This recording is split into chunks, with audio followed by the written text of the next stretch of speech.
Honorable members, a very warm good morning to all of you. I welcome you all to the winter session of the Youth Parliament, and I hope this session will be a very fruitful one. We begin today's session with oath or affirmation of our newly elected members. Secretary General, please. Yes, ma'am. Srimati Revati, who stands elected from Tanjavur constituency of Tamil Nadu, will now take oath or affirmation. Srimati Revati, please.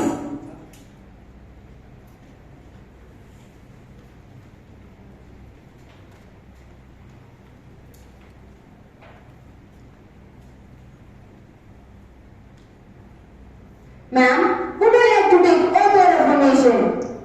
Oath, please. In which language would you like to take oath? In Sanskrit, please.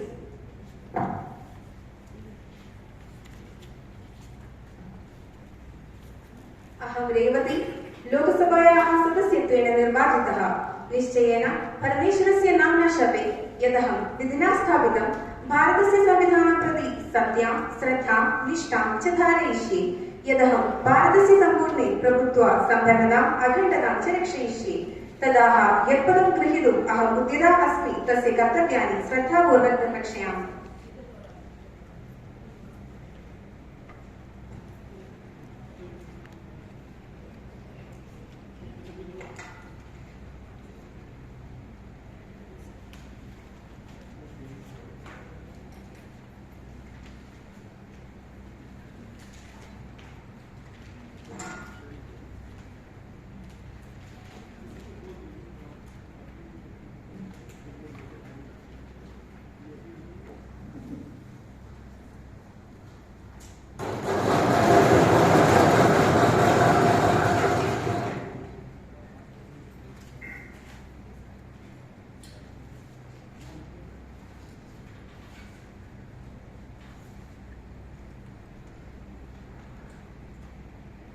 Srimati Nivedya, who stands elected from Mayurabham constituency of Odisha, will now take oath or affirmation.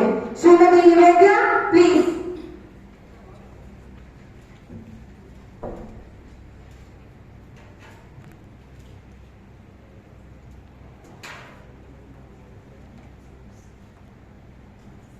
Ma'am, would you like to take oath or affirmation? Affirmation, please. In which language would you like to take affirmation? In English, please.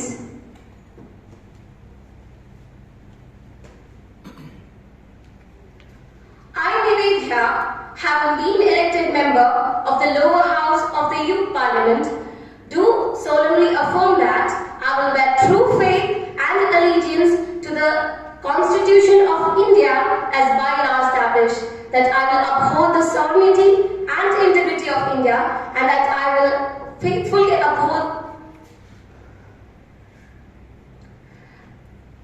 I, Nivedya, having been elected member of the lower house of the Youth Parliament, do swear that I will bear true faith and allegiance to the Constitution of India as by law established, that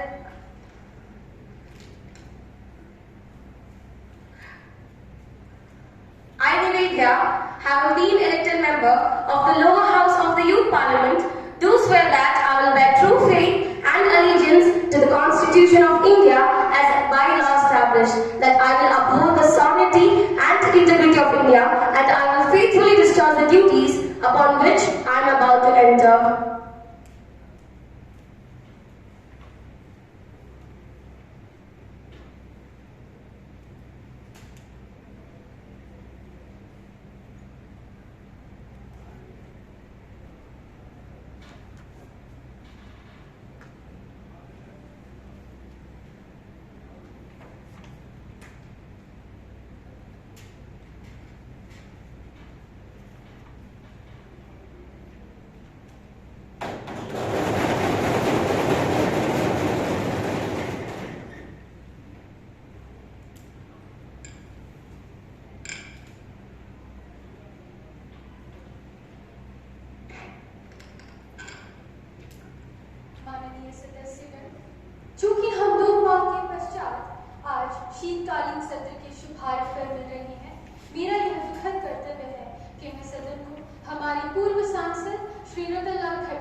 सामाजिक न्याय मंत्रालय के राज्य मंत्री के रूप में कार्य किया।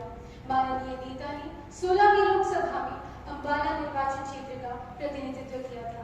वह एक निष्ठावान नेता थे जिन्होंने हाशिए पर रहने वाले समुदाय का सुधार करके एक समतामूलक समाज के लिए कार्य किया। जन सेवाओं तथा सामाजिक न्याय के प्रति उनके समृद्ध योगदान के लिए उन्हें याद रखा गया है। उनका निधन 72 वर्ष की आयु में 5 दिसंबर 2023 को हुआ। Madam, I rise to pay my tribute to Sri Ratan Lal Kataria, whose death has been mourned by all. He was a prominent figure in Indian politics who left this world a legacy of dedication for advancement of the society and empowerment of its people. His journey in social services began with a profound commitment for the upliftment of the marginalized society. His early life experiences shaped his vision for India, and he began on a relentless pursuit for social justice and equality for all. Although his death is a huge loss to this nation, his legacy will remain and continue to inspire future generations. His family and loved ones are in our thoughts and prayers. Respected Madam, I associate myself and my party members with the tribute paid by you and the leader of the House. Mr. Ratan Lal Kataria was a respected statesman and a prominent figure who will be remembered for his commitment for advancing human welfare and his unwavering enthusiasm for better tomorrow of all citizens. Other than a politician, he was my good friend because of his lovable nature, which has influenced many young people of India to participate actively in democracy and development of the nation. We have lost an affluent social worker, politician, and a good soul. Condolences for his family. Now the House will stand in silence for a short while as a mark of respect to the departed soul.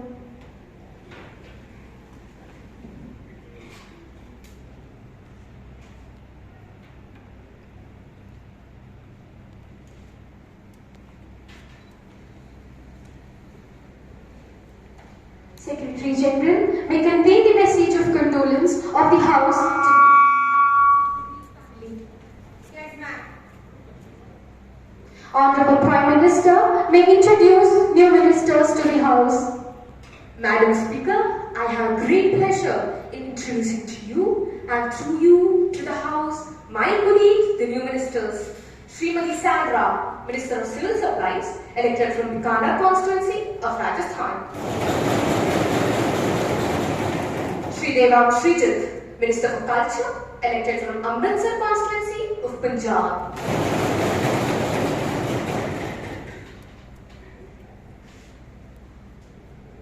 Now we move on to the question hour. Question number 101. Ms. Sarvika, please. Honorable Speaker, Madam, will the Minister of External Affairs be pleased to state A. Whether the government has intensified any efforts to invite business leaders from Middle East countries for investment in India? B. If so, the core areas the government expects investment from the business leaders of these countries. Minister of External Affairs, please. Speaker Madam, in answer to question A and B, we all know that India has extensive ties with the Middle East countries on a wide range of sectors, including that of trade and investment. There are several government-to-government as well as business-to-government mechanisms in this area, such as the High-Level Task Force on Investment with the UAE, the Strategic Partnership Council with Saudi Arabia, the India-Israel CEO Forum, etc. Further, regular high-level business engagements are held in this region by various chambers of commerce as well as export promotion councils. For example, recently the 6th India-Arab Partnership Conference on the New Horizons of Trade, Investment and Services was conducted on 11 and 12 July this year in New Delhi, where ministers, senior officials and business persons from India as well as the Arab states have participated. Thank you, Madam. Supplementary question, Ms. Sarvika, please. Honorable Speaker, Madam, the Minister of External Affairs is pleased to clarify response of the business leaders and so far as business opportunities are concerned in relation to ease doing business in India. Thank you, ma'am. Minister of External Affairs, please. Speaker Madam, the government has put forward an investor-friendly foreign direct investment policy under which more sectors will be open for 100%. I repeat, 100% equity participation under the automatic route. Thank you, Madam. Yes, Mr. Rakhet, you may proceed. Honorable Speaker Madam, will the Minister of External Affairs be pleased to state whether the government want to share the cultural history with the world to enable India to translate the epics and classics? If so, details thereof. Minister of External Affairs, please. Yes, Speaker Madam, the government does share India's rich cultural history with the world. In fact, the ICCR is already sharing the cultural history with the world through the epics and classics. The cultural centers and India's missions abroad are a part of this. The ICCR also supports the translation of these epics and classics into various languages as per the request received from various missions abroad. For example, recently the ICCR has translated the Mahabharata into the Spanish language for the Spanish-speaking countries. Thank you, Madam. No more supplementary question. Question number 102. Ms. Nandita, please. Honorable Speaker Madam, will the Minister of Education be pleased to state A. The measures taken or being taken by the government to promote new education policies in tribal areas? B. Whether the government has proposed to set up new educational institutions in the name of tribal freedom fighters in tribal areas, if so the details thereof. Minister of Education, please. Honorable Speaker Madam, the National Education Policy 2020 or NEP 2020 aims to ensure that no child loses an opportunity to learn and excel because of their circumstances by birth or background. It proposes special emphasis to be given to the socially and economically disadvantaged groups. Accordingly, after the announcement of NEP 2020, the Ministry of Education has taken several steps, I repeat, several steps for its implementation and promotion by organizing workshops, consultation and review meetings with state, union territories and other stakeholders for hand-holding and to discuss innovative ideas for its implementation. Implementation of NEP 2020 was the agenda item of the first National Conference of Chief Secretaries held in June 2022 and the 7th Governing Council meeting of Niti Aayog held in August 2022. A 3-day Akhil Bharatiya Shiksha Sangamam was organized in July 2022 on implementation of NEP in the field of higher education. NEP 2020 provides and promotes for more higher educational institutions to be established and developed in undeserved regions to ensure full access, equity and inclusion for the students. Equilibrium Model Residential Schools, pre-metric scholarships, post-metric scholarships, national overseas scholarships, etc. have been made functional by the Ministry of Tribal Affairs under NEP 2020. Are you aware of that? Education being the subject matter of the concurrent list, I believe it is the joy and responsibility of the state and central government to take action to ensure it and to implement it. Thank you, Madam. Supplementary question, Mr. Sanjay, please.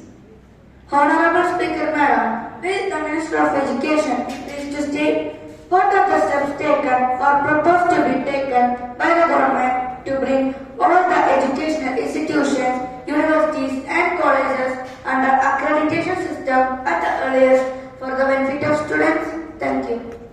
Minister of State for Education, please. Honorable Speaker Madam, the National Education Policy 2020 envisions all higher education institutions to aim through their institutional development plan for attaining the highest level of accreditation over the next 15 years. I repeat, the highest level of accreditation over the next 15 years. As per the information received from the UGC, out of the 1,113 universities,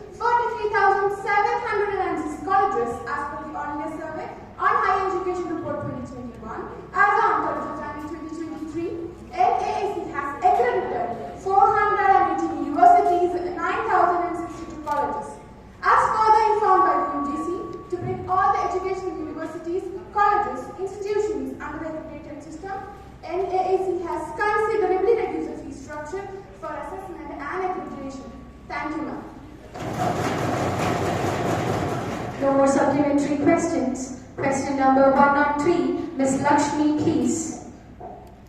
Honorable Speaker, Madam, will the Minister of Finance be pleased to state A. The details of rules prescribed by the government for additional borrowing by states during 2023-24. B. Whether the government has changed the above rules and disincentivizing states which are switching over to the old pension scheme. Minister of Finance, please. Speaker Madam, based on the recommendation of the 15th Finance Commission, the normal net borrowing ceiling of the states has been fixed at 3% of the gross state domestic product for the financial year 2023-24. In addition, extra borrowing ceiling has been allowed to state governments equivalent to estimated combined share of state and its employers' contribution pertaining to the financial year 2023-24 to be actually deposited with a designated authority as per the guidelines of National Pension System. Further, states are also eligible to avail additional borrowing of up to 0.5% of GSDP based on certain performance criteria in power sector. Now question B. No, madam. Aforesaid provisions for additional borrowing have been introduced to facilitate a proper and common yardstick for all states in method of handling pension obligations by providing incentives to the states who are making due contribution under National Pension System and to incentivize the states to implement specified reforms in power sector. Thank you. The supplementary question? Yes, Ms. Karen Tom, please. Speaker Madam, whether the government is aware that many states in India are facing severe financial crisis. If so, the details thereof and action taken by the government thereon. Minister of State for Finance, please. Speaker Madam, the fiscal situations and the fiscal performances of the state are monitored by the respective state legislatures. Yes, we know that the state of Punjab, Rajasthan, West Bengal, Bihar and Kerala are the most financially stressed state as per the RBI report. The 15th Finance Commission made assessments on the revenue and expenditure for these states. The Government of India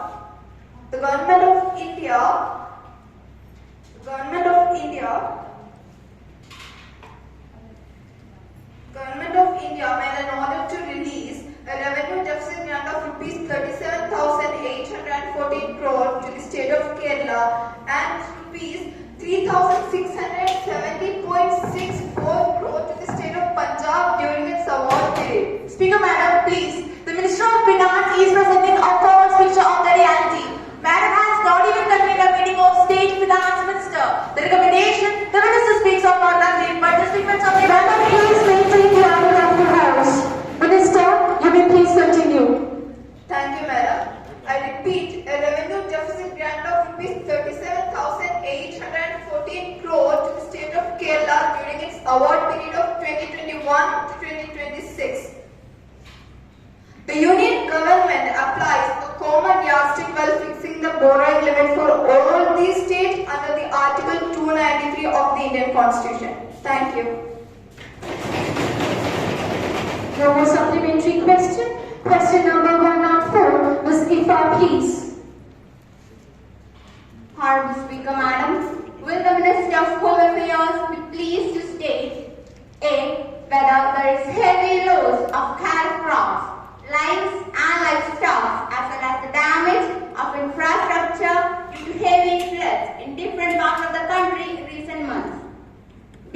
Whether the affected states have requested the Union Government to release funds immediately to carry out relief and other emergency services for the affected people. Minister of Home Affairs, please.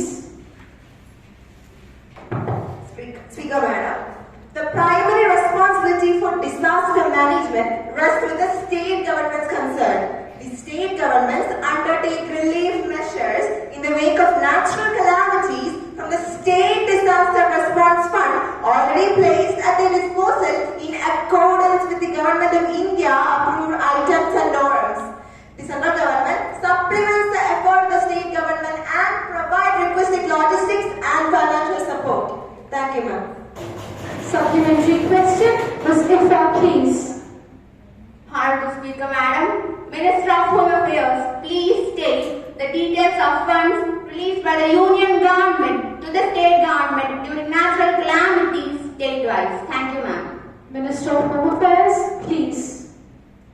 Speaker Madam, additional financial assistance is provided from the National Disaster Response Fund as per the later procedures in case of a disaster of severe nature, which includes an assessment based on the inter-ministerial central team. Now, the state-wise informational losses caused due to natural calamities is not maintained solely by this ministry. However, as per the information furnished by states, details of losses caused due to natural calamities during the current year 2023-2024 are available in Annexure First. During the southwest monsoon of 2023, flood and landslides reported to have caused damages in various states, and the central government, without waiting for a memorandum from the state government, has constituted IMCDCs for an on-the-spot assessment of damages in the states of Assam, Meghalaya, Telangana, Gujarat and Maharashtra. The details of release and allocation from the NDRF and the SDRF during the current financial year is available in Annexure Second. Respected Speaker Madam, I have already linked both Annexure First and Second on the table of House for reference. Okay. Thank you, ma'am. Any supplementary question? Yes, Ms. Hazar, please. Honorable Speaker Madam, will the Minister for Home Affairs be pleased to state whether the government has taken any initiative to enumerate the census which was scheduled to happen in 2021 and the time by which this government is going to conduct the census? Thank you. Minister of Home Affairs, please. Speaker Madam, the intent of the government for conducting the census 2021 was notified in the Gazette of India on 28 March 2019. During the outbreak of COVID-19 pandemic, the census 2021 and related field activities have been postponed until further orders. The population projection for India in the state and union territories for 2011 to 2036 based on the census 2011 data are available in the report of the Technical Group on Population Projection published by the National Commission on Population and the Ministry of Health and Family Welfare. Thank you, ma'am. Question number 105, Ms. Kirtana, please. माननीय अध्यक्ष महोदय, क्या महिला और बाल विकास मंत्री बताने में कृपा करेंगे? पहला, कि मंत्रालय बच्चों के कुपोषण की रोकथाम के लिए प्रयास कर रहा है। दूसरा, यदि हाँ, तो उक्त प्रयासों का ब्यौरा क्या है? महिला एवं बाल विकास मंत्री। माननीय अध्यक्ष महोदय, मैं अपने सदस्यों द्वारा पूछे गए सवाल का जवाब देते हुए कहना चाहती हूँ कि ये मंत्रालय देश के बच्चों में कुपोषण की समस्या से जरूर चिंतित है। कुपोषण अत्यंत जटिल तथा परंपरा से चलती आ रही समस्या है, जिसकी रोकथाम के विभिन्न क्षेत्रों में समन्वय कार्रवाई की आवश्यकता है। इस समस्या को दूर करने हेतु यह मंत्रालय अम्ब्रेला समेकित बाल विकास सेवा योजना के तहत प्रत्यक्ष रूप में आंगनबाड़ी सेवा, किशोरी योजना और प्रधानमंत्री मातृ वंदना योजना चला है। धन्यवाद। Supplementary question, Ms. Kirtana, please. माननीय अध्यक्ष महोदय, मैं ये जानना चाहती हूँ कि कुपोषण के संबंध पर किन किन राज्यों पर विशेष ध्यान दिए जाने की आवश्यकता है और इन राज्यों की किस प्रकार से सहायता की जा रही है? धन्यवाद। महिला एवं बाल विकास मंत्री। माननीय अध्यक्ष महोदय, स्वास्थ्य एवं परिवार कल्याण मंत्रालय द्वारा संचालित राष्ट्रीय परिवार सर्वेक्षण द्वारा प्राप्त किए गए आंकड़ों के अनुसार उत्तर भारत के झारखंड, बिहार, उत्तर प्रदेश आदि राज्यों में कुपोषण का स्तर राष्ट्रीय औसत से भी अधिक है। इस समस्या को दूर करने के उद्देश्य से गंभीर रूप से कुपोषित बच्चों के पूरक पोषक लागत संबंधी मानदंडों में वृद्धि का प्रावधान किया गया है, ताकि उनके अतिरिक्त उन्हें पोषण प्रदान किया जा सके। आप क्या बोल रहे हो? ये सब झूठा बयान है।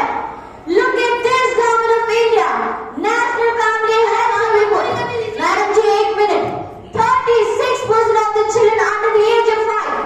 I repeat, 36% of children under the age of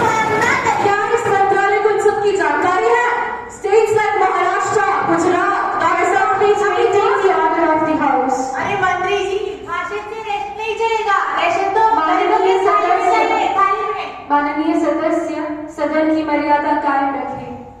मंत्री जी कृपया। धन्यवाद महोदय। माननीय विपक्ष महोदय, आप और आपके मंत्रिमंडल नहीं जानते, मगर ये देश जानता है कि सरकार ने देश में बच्चों तथा गर्भवती महिलाओं एवं घाटी माताओं के पोषण में सुधार हेतु पोषण अभियान भी शुरू किया है।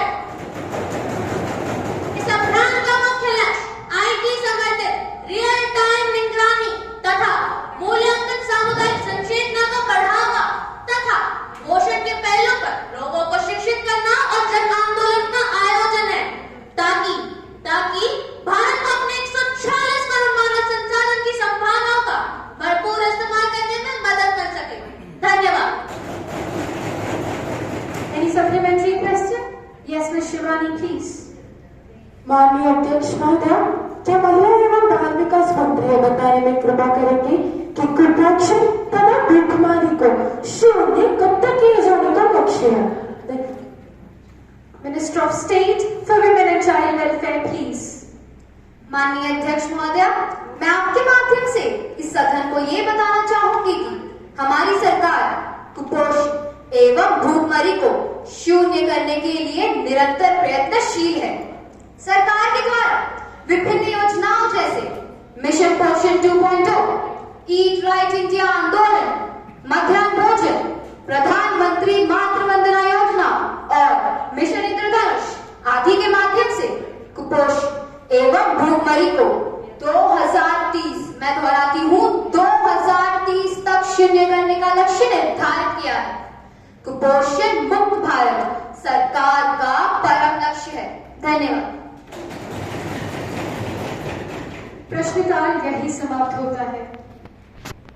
Honorable Speaker Madam, the current Indian stance on the ongoing Palestinian-Israel war is poised to generate concerns not just in the Middle East but also within India itself and its neighboring regions. The unveiling of a new line on the Palestine-Israel war raises uncertainties regarding India's carefully nurtured reputation. The India-Middle East-Europe Connectivity Corridor, highlighted by the Indian leader at the recent G20 summit held in Delhi, also faces challenges. The government's position not only jeopardizes the agreement aiming to strengthen ties between Israel, India, United Arab Emirates and United States through increased commerce and investment, but it also risks, I repeat, it also risks compromising the broader vision of international cooperation. Furthermore, New Delhi's standing among Arab nations is likely to hit an unprecedented low, and this requires serious actions and a strategic reassessment. Honorable Speaker Madam, this requires immediate attention from the House. Thank you. महोदया, भारतीय rail Asia का सबसे बड़ा rail network तथा एकल सरकारी स्वामित्व वाला विश्व का दूसरा सबसे बड़ा रेल नेटवर्क है। यह न केवल देश की माननीय सदस्य, आप सीधे मुद्दे पर आ जाइए। जी महोदया, मूल संरचनात्मक आवश्यकताओं को पूरा करता है, अपितु बिखरे क्षेत्रों को एक साथ जोड़ने में और देश की अखंडता का भी समर्थन करता है। पर पिछले साल इसी अवधि की तुलना में रेलवे पर गंभीर अपराध हुए हैं, जो इस वर्ष की पहली तिमाही में 226% बढ़ गया है। जहां भी हिंसा शामिल है, कानून के उचित वर्गों को लागू करने के परिणाम स्वरूप चोरी के दौरान एक महत्वपूर्ण चालान नहीं है। सरकार रेलवे पुलिस अपराधों को सही तरीके से रिकॉर्ड नहीं कर रही है। इससे पिछले साल की पहली तिमाही में 1182 मामले सामने आए हैं, जो इस वर्ष 3848 हो गया है। जनवरी से जून 2017 के बीच चोरी की 300 से भी ज्यादा मामले सामने आए हैं, जो इस वर्ष 1000 से ज्यादा हो गया है। मैं आदरणीय रेलवे मंत्री से यह जानना चाहूंगी कि सरकार अपनी तरफ से लोगों की सुरक्षितता बढ़ाने के लिए कैसी योजना बनाएगी। धन्यवाद महोदया। हो रहा है महंगाई से लोकतंत्र है या शोषण तंत्र, यही पूछना है सरकार। माननीय अध्यक्ष महोदया, मैं आपके माध्यम से माननीय वित्त मंत्री की ध्यान कमरतोड़ महंगाई की ओर आकर्षित करना चाहती हूँ। महोदया, यदि दैनिक जीवन में आने वाले खाद्य वस्तुओं पर ध्यान दें तो इनके मूल्य में 20 से 25% की वृद्धि हुई है। यदि सब्जियों के मूल्यों पर दृष्टि डाली जाए तो इसमें पिछले 2-3 महीने में ही 70 से 80% की वृद्धि देखने में आई है। देश के कई शहरों में पेट्रोल का दाम 105 रुपए से 110 रुपए प्रति लीटर तक है। फलतः यातायात के साधनों पर भी अपेक्षाकृत से अधिक खर्च होने लगी है। पेट्रोल महंगा हुआ मकान, दाल महंगी, दवा महंगी, केवल सस्ती जंग। मुझे तो लगता है कि ये महंगाई जनता से उनके जीने का अधिकार छीन रहा है। महोदया, मैं माननीय वित्त मंत्री से ये जानना चाहती हूँ कि महंगाई के आक्रमण से मृतप्राय इस जनता को आप कैसे बचाएंगे? धन्यवाद। Minister for Parliamentary Affairs, please. Honorable Speaker, Madam, the issues raised by the members are indeed important and need immediate attention. I assure the members that these issues will be brought to the notice of concerned ministers and necessary action will be taken at the earliest. Thank you, Madam. Honorable Speaker, Madam, a delegation of 4 MPs of my party, including me, went to Mandor in Madhya Pradesh to visit and console the bereaved families of 5 farmers who were killed in the police firing when they had been agitated to get their agricultural loans waived off and for better prices for their crops. But we were prevented by the police. Mahodaya, we were not allowed to visit the place. This was highly democratic amongst a serious breach of privilege. Therefore, I demand the Honorable Speaker to allow me to raise a question on the matter right now. Having given notice under the 24 rules of procedure, then I shall consider. Yes, I've given notice of it at 10 a.m. today. I shall examine it when it comes to me and let you know my decision. Thank you, ma'am. Now, papers to be laid on the table of the House. Minister for Personal Public Grievances and Pension, please. Speaker Madam, I am laying on the table a copy of Union Public Service Commission Amendment Regulations 2023 published in notification number GSR92E in Gazette of India dated 13 February 2023 under clause 5 of Article 320 of the Constitution. Thank you.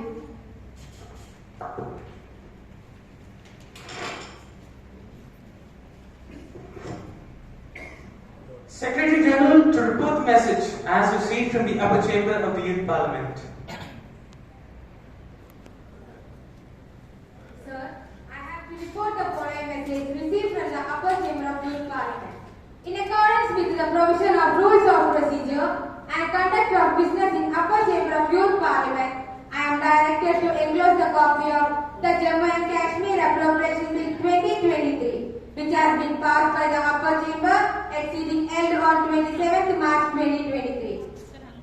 Secretary General to lay a copy of the bill as passed by the upper chamber of the Youth Parliament. Sir, I have already laid the copy of the bill on your table. Good. Honorable members, today we have two important personalities in the visitors gallery.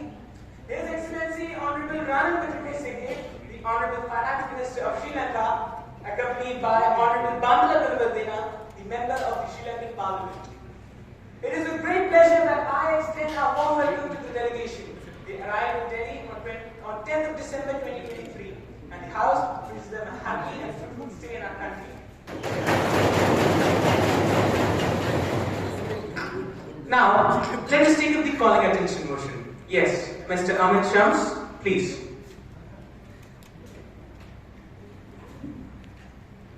Honorable Sir, I would like to call the attention of Minister of Defence to the 10th state of affairs on India-China relations. There have been series of disputes between the two countries, including China's fervent opposition to India's potential membership in nuclear supply group.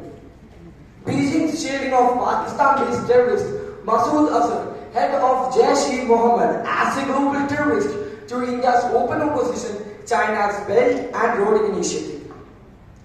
In January 2023, Chinese troops encroached our land in Tawan sector, Arunachal Pradesh. Chinese troops also tried to enter our land in Parhoti, Uttarakhand. This is a very sorry state of affairs jeopardizing our national security. Our national borders are open to Chinese troops like never before. Thank you. Yes, Minister for Defence, please. Respected sir, the standoff began in June when the Chinese troops started building roads into the plateau towards India's border. Bhutan sought help from India which sent troops across the borders from its northeastern states of Sikkim and Arunachal Pradesh. India is sensitive to the Chinese military activity in the region as it would give China access to the so-called chicken's neck, a thin strip of land that connects India and its remote northeastern states. Thus, the border road has serious security implications. But I assure that there is no war-like situation and no room for concern. The government is keenly watching the situation and will do the needful to ensure peace. Thank you. Yes, Mr. Aman Shams, please.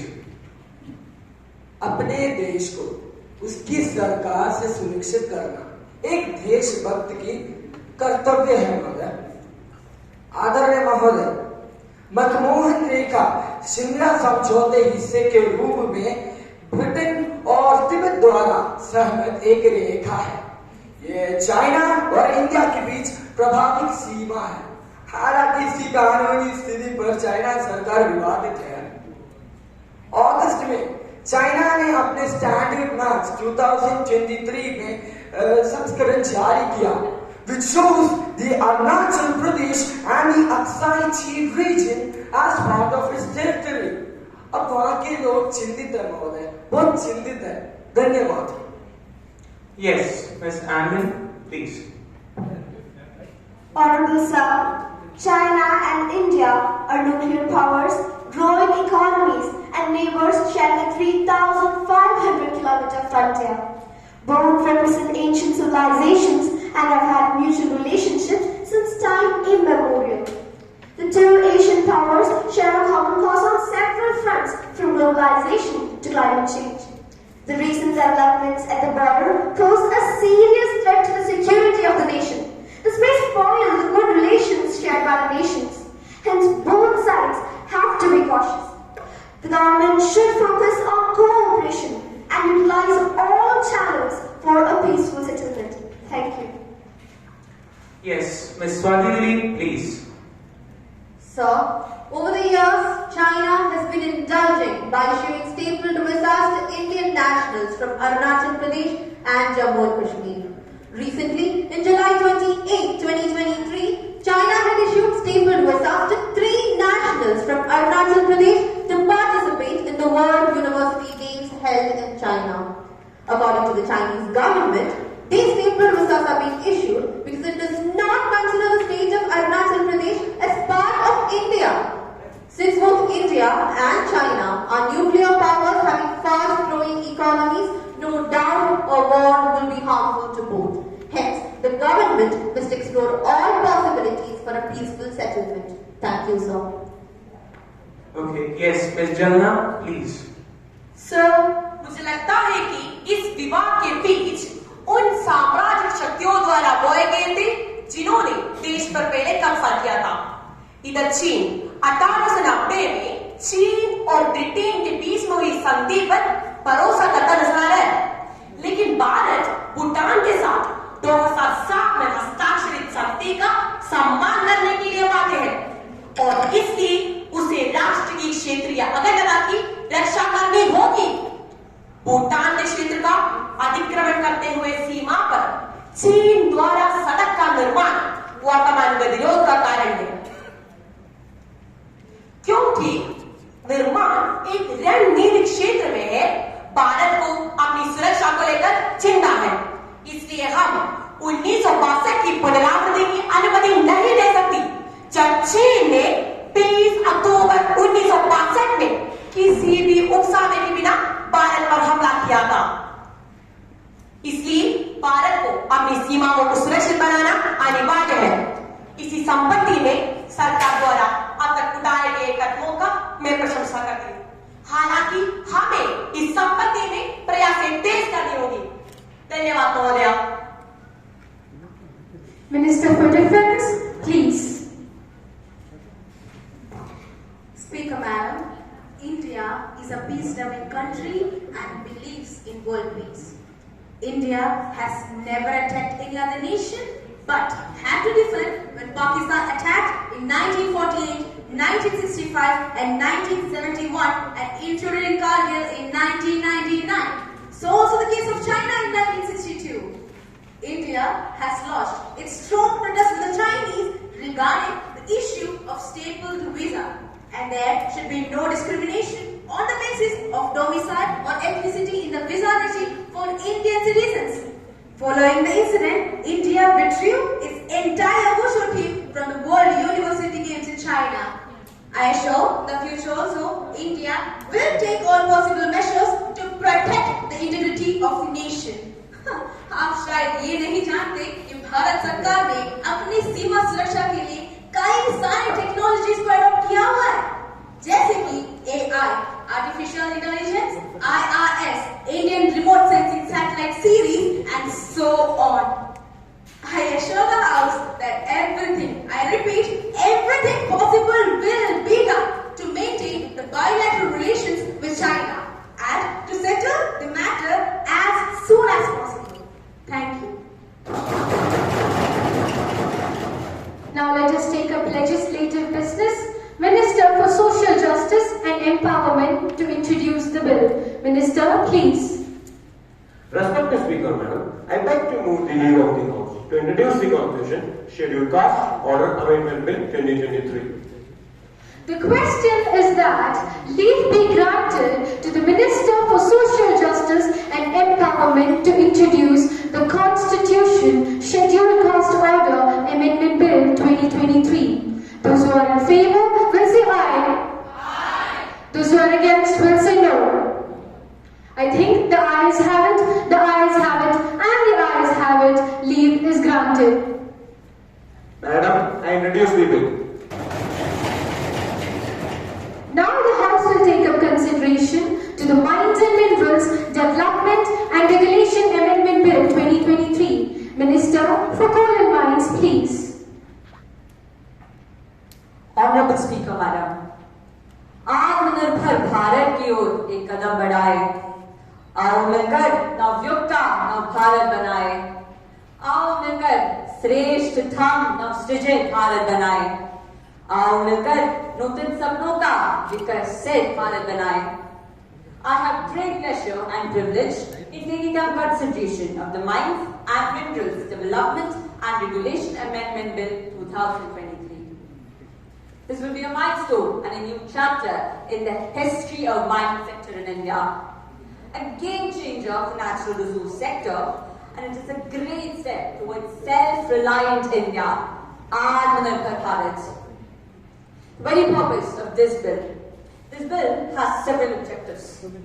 Primarily, it is attempting to harness the potential of the mineral sector by increasing employment rates and increasing investment levels within the mining and coal industry. It is looking to increase the revenues generated by the mining sector. In addition, a methodology is developed to enhance transparency in the overall auction process and in order to raise the levels of exploration and auctions in the mineral resources. Finally, it wishes to resolve ramifications that have been occurring in the past. Salient features and provisions of this bill are: 1. Removal of restriction on end use of minerals. This bill allows the sector to resolve any mine other than coal, lignite and atomic minerals to be leased through an auction for a particular end use, such as iron ore mine for a steel plant. Such mines are known as captive mines. 2. Sale of minerals by captive mines. As per the bill's provisions, the captive mines can sell up to 50% of the annual mineral production in the open market after meeting their own requirements. 3. Auction by central government in certain cases. The Minerals Development and Regulation Act 1957 provides that the state will conduct the auctions and the mineral concessions. This amendment bill will empower the centre to specify the time period for the completion of the auction process in consultation with the state government. In case the state government fails to complete the auction process within the stipulated time period, the auctions will be conducted by the centre. Honourable Speaker, Madam, I am confident that all the honourable members of this House, irrespective of party affiliation, will welcome this bill wholeheartedly and through.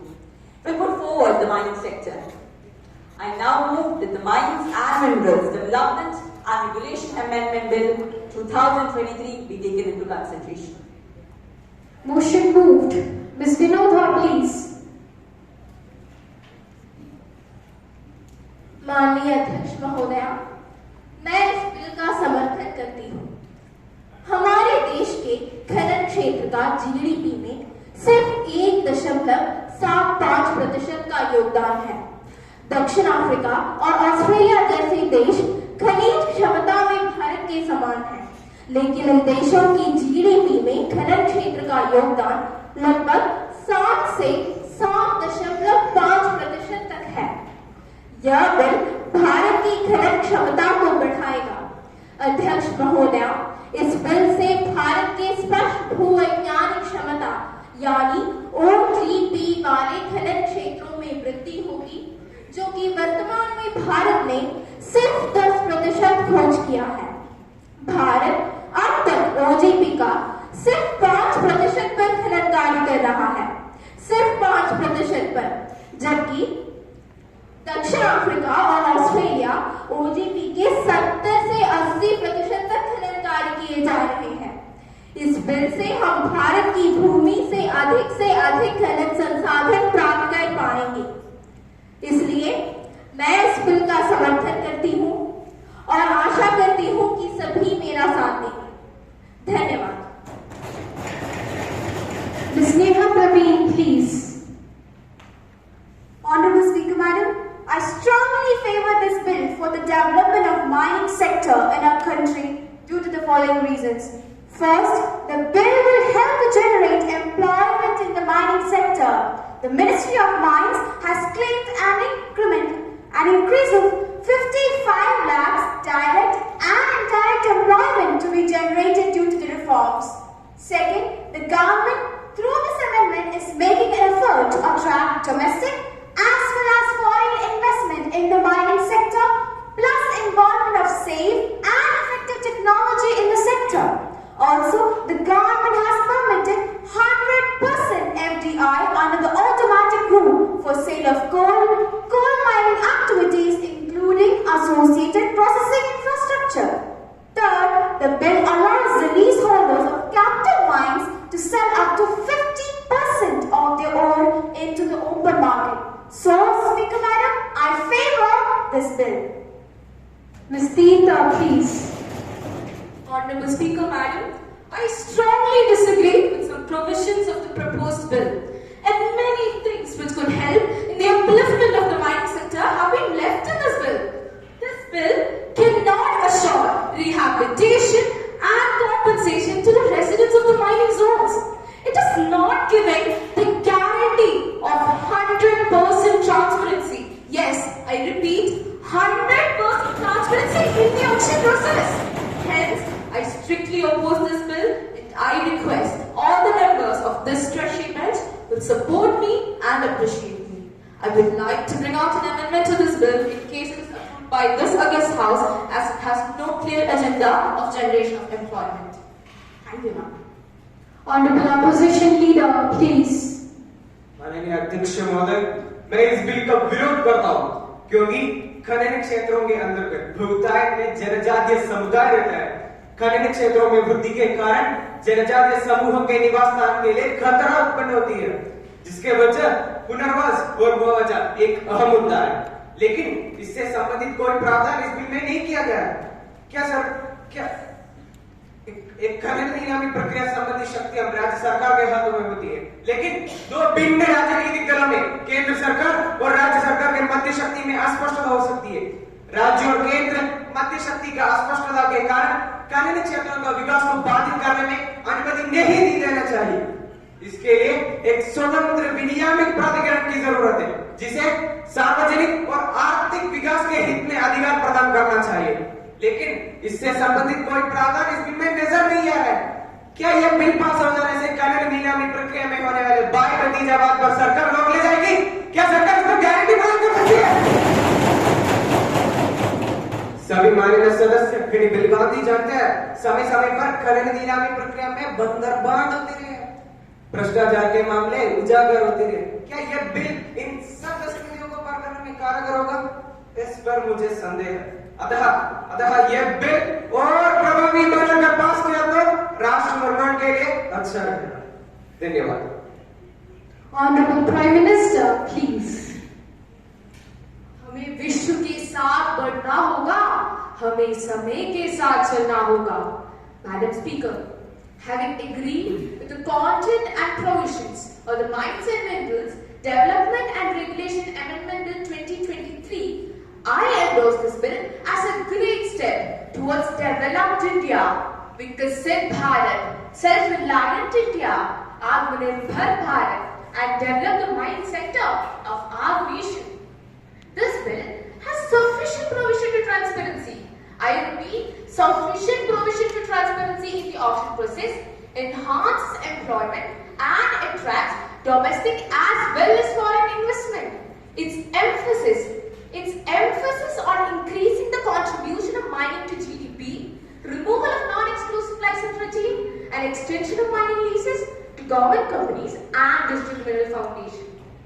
Madam Speaker, the most important part of the bill is to have provision for the removal of the distinction between capital and non-capital mines, and transfer of statutory permissions will help attract investors.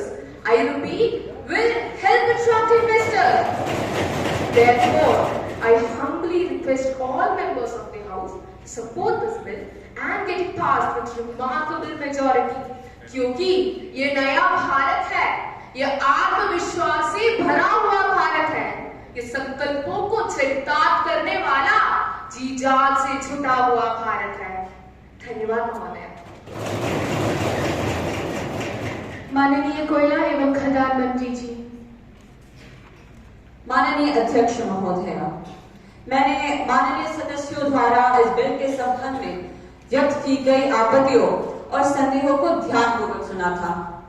मैं आपके माध्यम से सभी सामान्य सदस्यों को आश्वस्त करती हूँ कि ये बिल इन सभी आपत्तियों और संदेहों का निराकरण करेगा, साथ ही पंच प्राण के स्तंभों में से आत्मनिर्भर भारत एवं विकसित भारत के सपने को भी साकार करेगा। जैसा कि इस बिल में जनजातीय समुदाय जो कि खनन क्षेत्र में रहते हैं उन पर ध्यान देने का पर्याप्त प्रावधान है। 2. ये बिल खनन नीलामी प्रक्रिया को पूर्णतः पारदर्शी बनाएगा। पारदर्शिता से संबंधित प्रावधान स्पष्ट एवं पर्याप्त है। 3. ये बिल खनन को पर्यावरणानुकूल बनाएगा। इस बिल में पर्यावरण प्रभाव आकलन का भी स्पष्ट प्रावधान है। 4.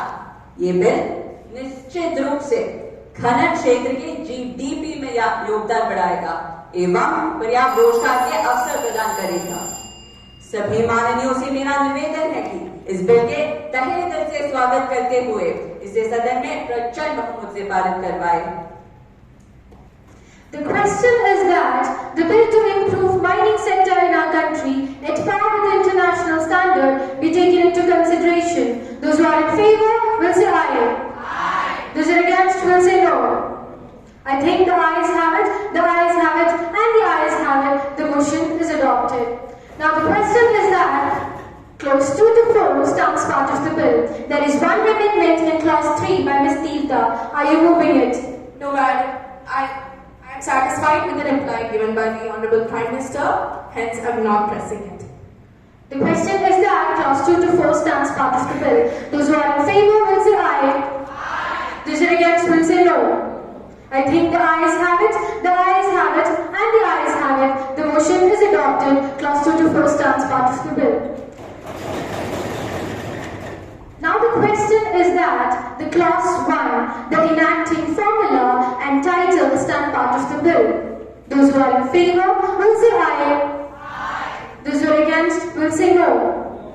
I think the ayes have it, the ayes have it, and the ayes have it. The motion is adopted. Minister for Coal and Mines, please. Speaker Madam, I move that the bill be passed. Motion moved that the bill be passed. Those who are in favor will say aye. Aye. Those who are against will say no. I think the ayes have it, the ayes have it, and the ayes have it. The motion is adopted. The bill is passed. Now, the House is adjourned to meet tomorrow at 11 a.m.